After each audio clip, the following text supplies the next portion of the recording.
There is a whore who sits on many waters, and she rides on a beast of a worldwide political and economic system.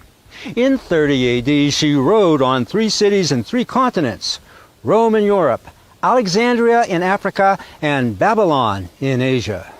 That great city, as the Revelation calls it, that is, earthly Jerusalem, was the epicenter of a strategic land bridge that governed world trade. Do you not know that Philo the Jew, that acclaimed philosopher at the time of Christ, who joined Judaic with Greek thought, was a shipping magnate whose Alexandrian monopoly of grain barges provided the Roman Empire with close to half of its cereal needs exported from the wheat basket of Egypt? Today, the whore, she who apostatized from God in biblical terms, currently sits on a financial sea.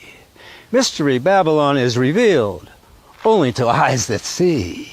All regulated entities have an obligation to abide by global financial sanctions. But with the bulk of transactions now electronic, how can you be sure your dealings are compliant?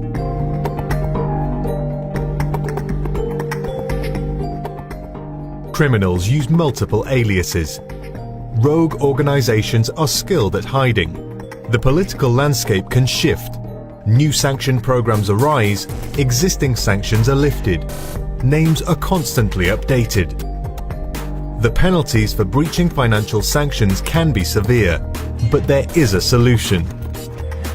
Sanctions screening by SWIFT is a powerful tool that enables quick and reliable sanctions compliance. If NATO invasions won't work, then SWIFT, globalization's financial trading and payment service, and Zio's weapon of mass economic destruction, will. Compliance is the key in a shifting landscape where existing sanctions are lifted and new ones arise. And names, those who resist the whore, are updated daily. Well, sanctions are a very important tool in our national security portfolio. And when we look at national security issues, we look at economic tools, we look at diplomacy, we look at national security tools, military options. So there's no question that what we're trying to do is to cut off the money to the regime that should not be in power and make sure that President Guaido has access to funds and has access to the assets of the country, and to make sure we protect these assets for the people of Venezuela. It's really quite sad. This is a country that is very, very rich in oil resources. Since when do bankers and the corporations they control care about the people? We're in conversation with major American companies now that are either in Venezuela or, in the case of Citgo, here in the United States. I think we're trying to get to the same end result here. You know, Venezuela is one of the 3 countries I call the troika of tyranny. It'll make a big difference to the United States economically if we could have American oil companies really invest in and produce the oil capabilities in Venezuela. Thou shalt not steal, but the harlot has forsaken the God of her youth. Defy her, and your tongue will be tied, and your constitutional, that is your God-given right to speak, will be denied. Earlier today, Secretary of State Mike Pompeo had the honor of swearing in the new United States Special Envoy to monitor and combat anti-Semitism, Ilan S. Carr. As Special Envoy, he will advise the Secretary of State and lead United States policies and projects aimed at countering anti-Semitism throughout the world. Thank you, Robert. Ladies and gentlemen, good afternoon. Our concern is going to be, first of all, to reduce the feelings of insecurity among Jewish communities throughout the world. Second of all, we're going to be looking at the indoctrination of anti-Semitic hate in the next generation. So in those countries and in those regions where textbooks are purveying anti-Semitic hate to children, that's going to be a top focus as we go forward. And then lastly, we are going to focus relentlessly on eradicating this false distinction between anti-Zionism and anti-Semitism. The Secretary could not have been clearer He stood before 18,000 activists at the AIPAC Policy Conference just 2 weeks ago, and he declared, I quote, "Let me go on the record, anti-Zionism is anti-Semitism." Let me go on record. Anti-Zionism is anti-Semitism. That will be our rallying cry as we go forward to fight this ancient scourge that sadly is on the rise today. Jewish linguist Noam Chomsky argues that criticism of the policies and deeds of the State of Israel deemed as being anti-Semitic is groundless.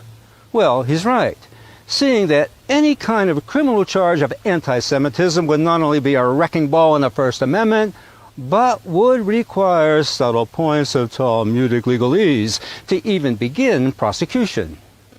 If you say the Zionist project has failed, or that Zionism is a secular and inadequate substitute of what accurately, that is, biblically appropriates Jewish nationhood according to Mosaic law, will these observations throw you behind bars?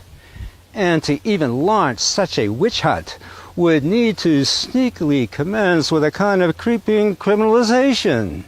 Start with white nationalists, morph to homophobes, and on to the anti-Zionists. And where would a prosecutor fix his litigating eyes?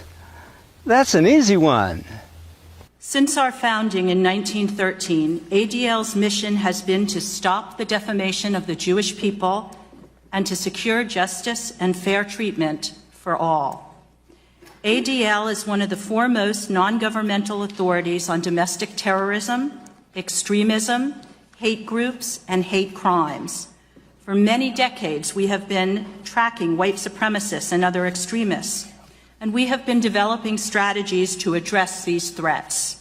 In 1985, we issued a report on how white supremacists communicated on dial-up computer bulletin boards, and we have been working to combat the spread of hate and extremism online ever since, including partnering with the tech industry. She means saddling up on the beast, which in its latest tyranny is reviewing ties to countries deemed anti-Israel. It's also caught online hate, where the narration narrows down to what only a chosen few deem viewable. I'd actually like to focus on a different direction and ask you, Ms. Hirshenov, how white nationalist groups actually organize online, whether it's on existing platforms or on the dark web, and why is it that we seem to throw up our hands and say, it's the dark web, we can do nothing about it? Why shouldn't that be a focus of our work to go at the root of this, which is these horrific posts that so often lead to violence? In terms of what we can do, we see places, some of the smaller websites that radicalize. What these do, what so many of these white extremists are lone wolves. They're not part of like a hate group. They don't go out to their neighborhood like decades ago to find the local Ku Klux Klan. They find communities, they find materials. That is their community, that is the group, that is who they signal to, they recruit, they radicalize, they reach them. So and then if they're thrown off of bigger platforms, they go on to smaller ones. So what I would say on the social media is, one, we do have to be careful about whether in taking stuff off of the web where we can find it, we push things underground where neither law enforcement nor civil society can prevent and de-radicalize. There is a balancing act there that we have to do. The balancing act is in the hands of a few who swiftly convert hate to a digital algorithm revealed on a liquid crystal display that's hidden from public view. Mystery Babylon, the mother of harlots and abominations of the earth, sits upon many waters of peoples and multitudes and nations and tongues. The beast she rides is of worldwide breadth and length. Those enthralled to her strong delusion increase her power and strength.